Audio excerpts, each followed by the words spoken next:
कहा एगो गीत गाओ ना। अब तू गावा। दो गला कहीं का। हम तो से कुछ पूछल चाहता नहीं मीनाक्षी। मीनाक्षी हम तो से कुछ पूछल चाहता नहीं। बतावा मीनाक्षी तू हमरा साथे ऐसे काहे केलू मीनाक्षी? बोला।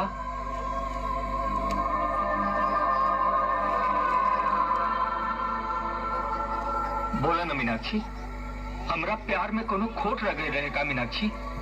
बोला। बस हमारी यह गलती रहे ना कि हम लाजू के ना भुला पौले और तोहरों के ना अपना सकली, तब भी तो हमसे दूर हो गई मीनाक्षी। मीनाक्षी ठीक बा, तू हो जा।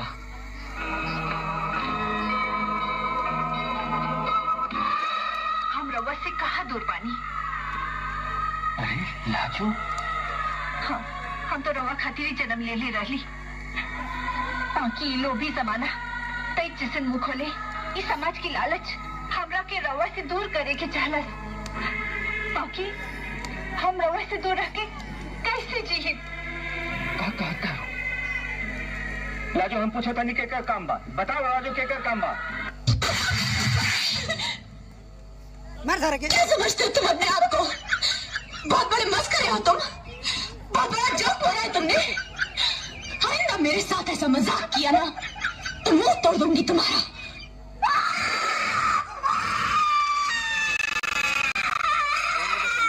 हम तो पियाला के गए में डर बा, बगीरे ते कर का होई, बची त नाही को हड्डी। हां कर डर बा, पुतु रुपया चढ़ल बाटे जाके। ई का करी एकरे का करे त मर जाई, टूर फुर के बैठी त दादा माई ने बुझाई है। जल्दी वहां से हटो। कान खोल के सुन लिया। ई मौत का झांकी हम ना सुनने वाली हो। हर फर्नीचर के देने फर्नीचर ना कहने से हर फर्नीचर के आपस दुकान जरूर बंद कर दिया। ना बंद करवा ना तो के 5,000 रुपया जुर्माना देवा के पड़ी। 8,000 रुपया दिहल जाए की रसिया कहाँ निकाला था।